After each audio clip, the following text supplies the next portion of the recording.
ती घटना माहिती आहे की राज्य घटना आहे आणि आम्ही कोणत्या पद्धतीने जायचं आणि कोणत्या पद्धतीने तिथं प्रवेश करावा असं बाबासाहेबांनी राम मंदिरचा प्रवेश करताना सांगितलेलं आहे.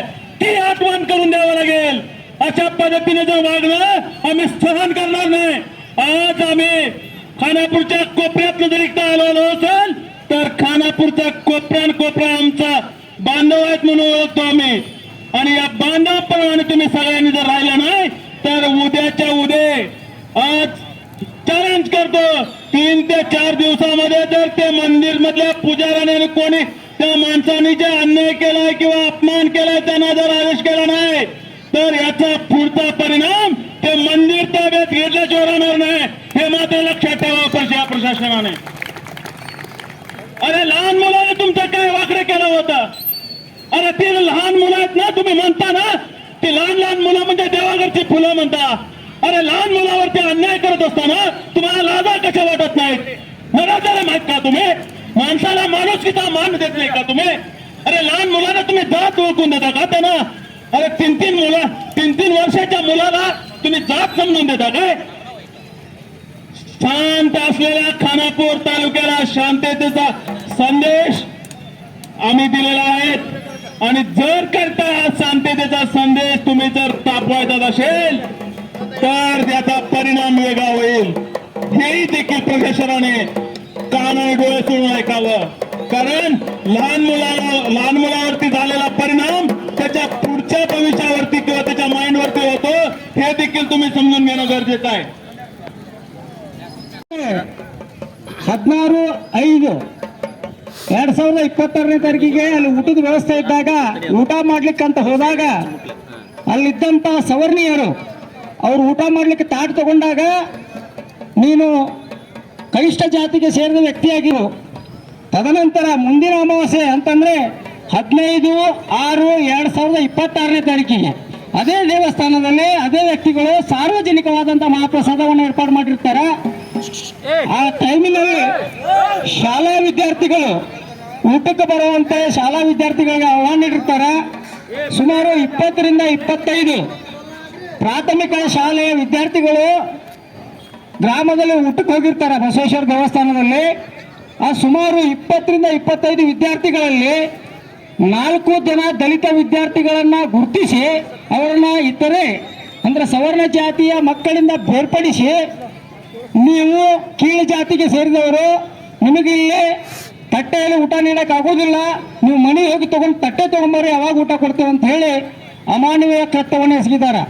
ಆ ಮಕ್ಕಳು ಮನೆಯಿಂದ ಶಾಲೆಗೆ ಬಿಸಿ ಊಟವನ್ನು ಮಾಡಲಿಕ್ಕೆ ತೆಗೆದುಕೊಂಡಂತ ತಟ್ಟೆಯನ್ನು ಆ ದೇವಸ್ಥಾನದಿಂದ 1 ಕಿಲೋಮೀಟರ್ ದೂರಗಡೆ ಹೋಗಿ ಶಾಲೆಯಿಂದ ಆ ತಟ್ಟೆಯನ್ನು ತೆಗೆದುಕೊಂಡು ಹೋಗಿ ಊಟ ನೀಡುವಂತ ವಿನಿಸಿಕೊಂಡಾಗ ಅವರನ್ನ ಇತರರ ಜೊತೆಗೆ ಬೆರೆಯಲು ಬಿಡದೆ ಸಪರೇಟ್ ಆಗಿ ಕುಡ್ರಿಸಿದ್ದಾರೆ, ಜಾತೀಯತೆಯನ್ನು ಎತ್ತು ತೋರಿಸಿದ್ದಾರೆ. ಈ ವಿಷಯ ನಮ್ಮ ಗಮನಕ್ಕೆ ಬಂದ ನಂತರ ನಾವು ಸ್ಥಳಕ್ಕೆ ಹೋಗಿ ಭೇಟಿ ಕೊಟ್ಟಾಗ ವಿಷಯ ಸತ್ಯ ಆಧಾರಿತ ವಿಷಯವಾಗಿತ್ತು. ಇದರ ಬಗ್ಗೆ ಚರ್ಚೆ ಮಾಡಿದ್ವಿ. ತಾಲೂಕಾ ತಹಸೀಲ್ದಾರ್ ಬಂದಿದ್ರು, ಸಮಾಜ ಕಲ್ಯಾಣ ಅಧಿಕಾರಿಗಳು ಬಂದಿದ್ರು, ನಮ್ಮ ನಂದಗಡ ಪೊಲೀಸ್ ಠಾಣೆ CBI ಸಾಹೇಬರು ಸ್ಥಳಕ್ಕೆ ಬಂದಿದ್ರು.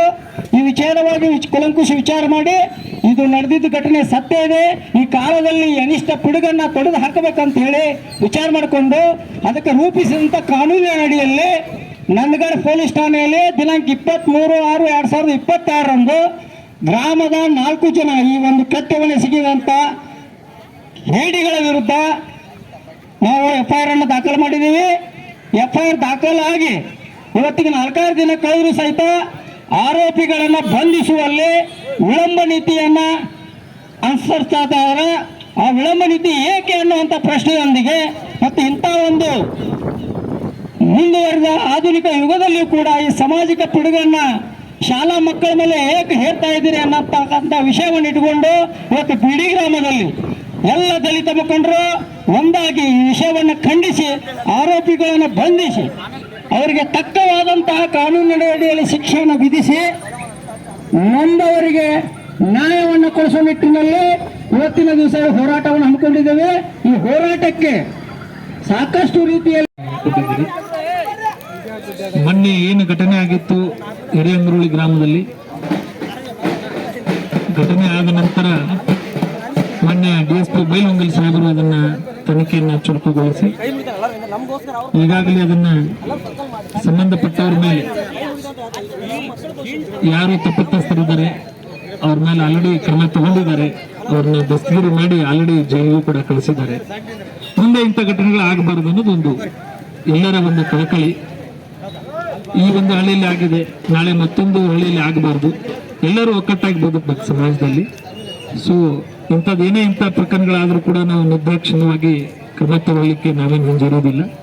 ನಮ್ಮ ಮುಖಾಂತರ ಹೇಳೋದಷ್ಟೇ, ತಾವೇನು ಮನವಿಯನ್ನು ಮಾಡಿದಿರಿ ಅದನ್ನ ತನಿಖೆಯನ್ನ ಮಾಡಿ ಮಾನ್ಯ DSP ಸಾಹೇಬರು ಈಗಾಗಲೇ ಅವ್ರ ಮೇಲೆ ದಸ್ತಗಿರಿಯನ್ನು ಮಾಡಿ ನ್ಯಾಯಾಂಗ ಬಂಧನ ಕಳಿಸಿದ್ದಾರೆ.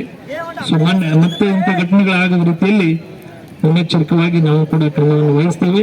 ಇಂಥ ಘಟನೆಗಳಿಗೆ ಕೂಡ ನಾವು ಆಸ್ಪದ ಕೊಡೋದಿಲ್ಲ. ಅಂಥವ್ರ ಮೇಲೆ ನಿರ್ದಾಕ್ಷಿಣ್ಯವಾಗಿ ಕ್ರಮ ತಗೋತಾ ಅಂತ ಹೇಳ್ತಾ ನಮ್ಮಲ್ಲಿ ಮನವಿಯನ್ನು ಮಾಡ್ತೇವೆ.